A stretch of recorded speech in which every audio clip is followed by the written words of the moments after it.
This is the second part of the euro-dollar technical analysis, long-term technical analysis I'm trying to make here. And I don't know how many of you are familiar with the terms of the pitchfork, or have you heard of the Andrews pitchfork? But let's try from here, from the insert, and then you have the Andrews pitchfork here, and then just click on the tops here on the 160. This should be your first pivot. So the first pivot, then the second pivot here, and the third pivot on the on the upside here. So you have 1, 2, 3, or A, B, C, and this is being called a pitchfork, Andrews pitchfork.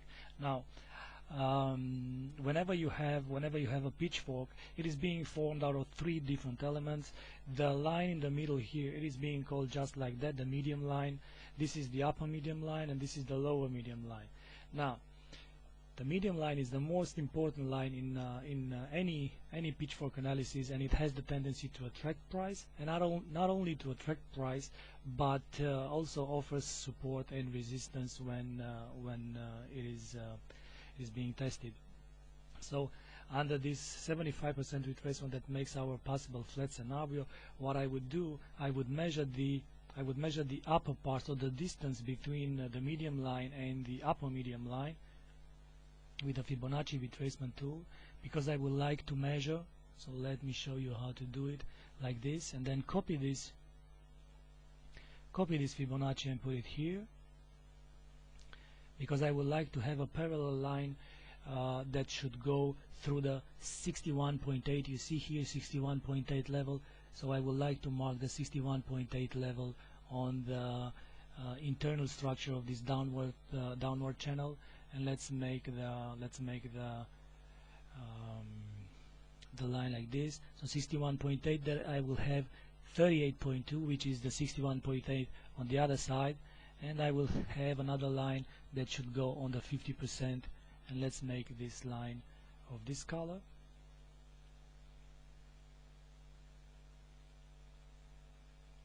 And this would be my internal structure for the move to the downside. And then let's just take the Fibonacci and put them to the upside here on top of the channel, and again this one here, and then copy the parallel line, and I'm looking for the exact same structure to come here on the 38.2 being now the 61.8 on the upside, then 50% line, then of course respecting the same angle, so the angle is extremely important, and then just delete the Fibonacci, not like this, sorry. So just delete the Fibonacci retracement from here, and your chart will look like this. Now this is let's say these lines that I draw here is just because the MetaTrader doesn't allow you to have extension of the upper medium line in terms of respecting the Fibonacci relationship between the lines. But on other platforms like JForex, for example, or eSignal, you will see that this extension from the pitchfork are actually included in the software. But nevertheless, with a little bit of extra work, you can draw your lines correctly. As you can see, price now is having, let's say, an important resistant area in the form of this 61.8 line projected to the upside. As you can see, the upper medium line has been broken. Okay, upper medium line has been broken and then retested, and more likely we are going to stay into this channel until the C wave here is going to be completed. Nevertheless, as you can see, in the internal structure, in the external structure of this channel between the medium line and the upper medium line, what we actually have is that this area here, it was a nice support area. Look at price coming to the downside, of support here, support here, support here, support here. So actually making new lows, but staying within the same dynamic support area, which is extremely important and indicates that we might have here only something like a first wave. Now we're looking for a second wave to the upside, which might be done here. Now if you're looking at this structure to be a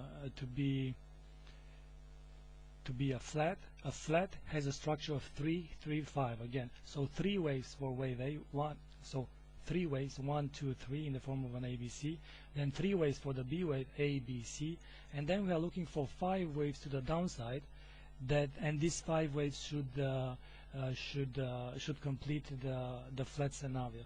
Now, it is extremely interesting to note that these 5 waves must not come necessarily in the form of an impulsive move. They may come in the form of an ending diagonal, and still that would be 3 waves to the downside. So 1, 2, as you can see here, of a lower degree we might have a nice zigzag. This is being called an A, and the B,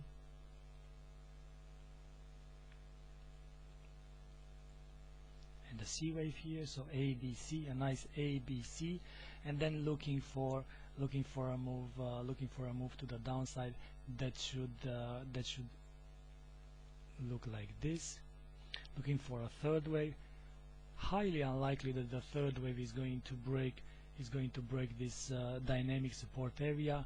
In the terms of an ending diagonal, look for the third wave not to be the shortest one, and if this is the first one, look for the third wave not to be the shortest one. But I won't look at this move as an impulsive move, because if you look for 161.8 extension out of this move, then the correction will be quite deep, and I don't think that this is the case.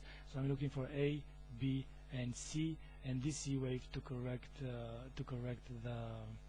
the whole move, or maybe only wave A out of this degree. It remains to be seen. So let's say wave A out of this degree, something like this.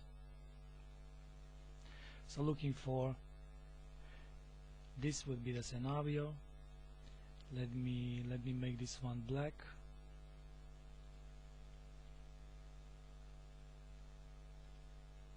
And then we test it probably here, and then something like this, and this should be 1, 2, 3 for a fourth wave here, and for a fifth wave here.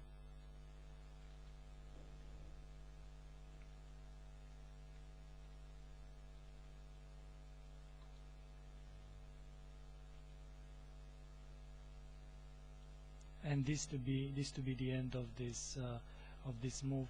Now, keep in mind, this is a long-term technical analysis scenario. Things do not move that quickly.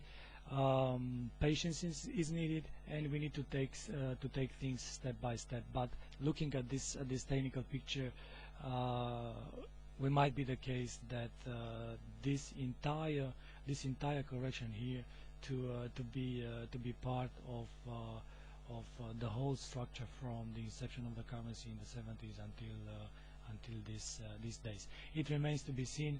Next week we are going to have an important FOMC meeting, and the following recordings we'll see if this scenario will bear some fruits.